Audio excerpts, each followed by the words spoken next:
Aller dans les forêts, dans les bois et tout ça, et bien ça c'est classique aussi. Voyez les oiseaux du ciel, dit le Seigneur. Voyez les fleurs des champs.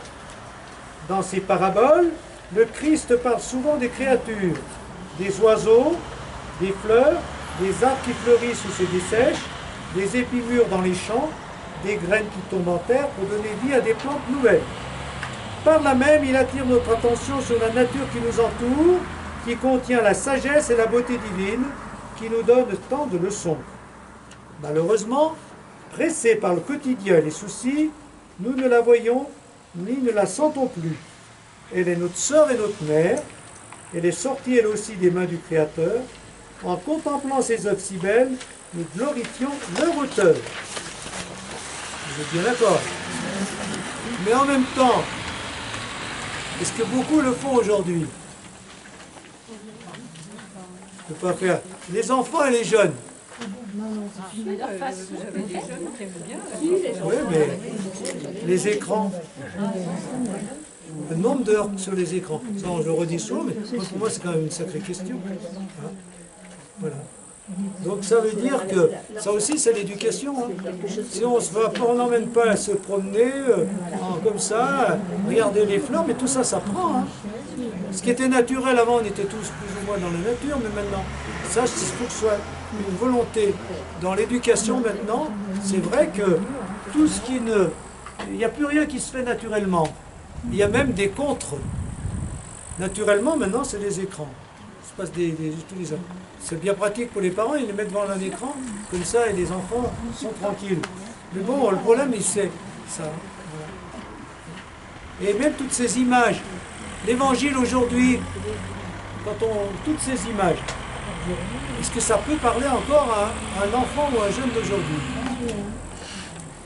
Parce que la graine, le blé, hein, c'est les oiseaux, peut-être encore et encore, c'est même pas sûr. Bon voilà. La contemplation de la nature depuis mon enfance a été ma théologie première. Ça, j'espère que tout le monde peut dire ça. C'est pas si évident pour tout le monde maintenant. J'entre dans une forêt ou dans un musée paléontologique comme dans un temple. Beau ça, hein? Mais il y a un musée aussi, hein, parce que c'est une grande culture.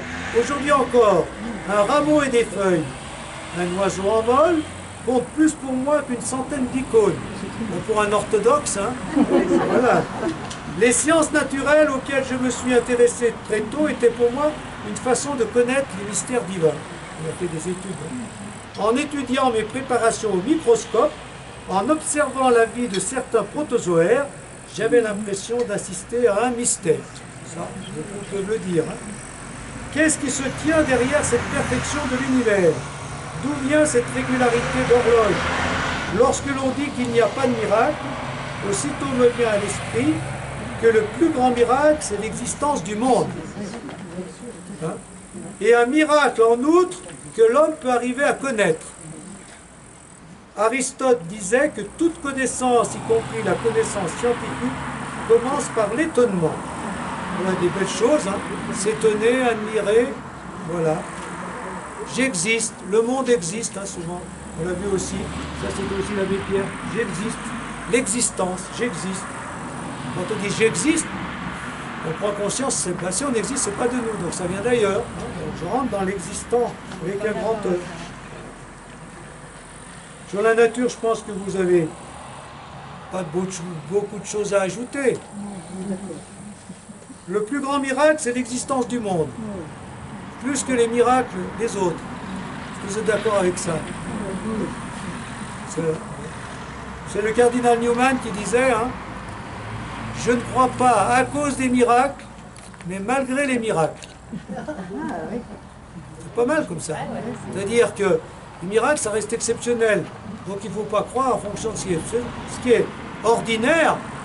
Si on ne sait pas s'émerveiller devant l'ordinaire, de voir que Dieu est là, ça c'est le miracle permanent. La Trinité et l'écuménisme, donc voilà, comme il est orthodoxe, il va quand même ouvrir une porte vers les catholiques. Hein. Vous savez aussi bien que moi que les catholiques ont la même foi dans le Dieu trinitaire et le Christ Dieu fait homme que nous. Qu'ils vénèrent aussi la Mère de Dieu et les saints, y compris beaucoup des nôtres. que les pères de l'Église nous sont communs.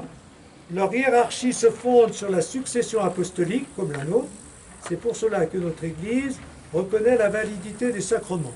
Bon, voilà. Christianisme, le catholique, protestant, orthodoxe, on a quand même bien des choses en commun. Vous êtes bien d'accord, hein? Voilà, est-ce que pour tout ce qui a été dit, vous avez envie de réagir, de redire autre chose?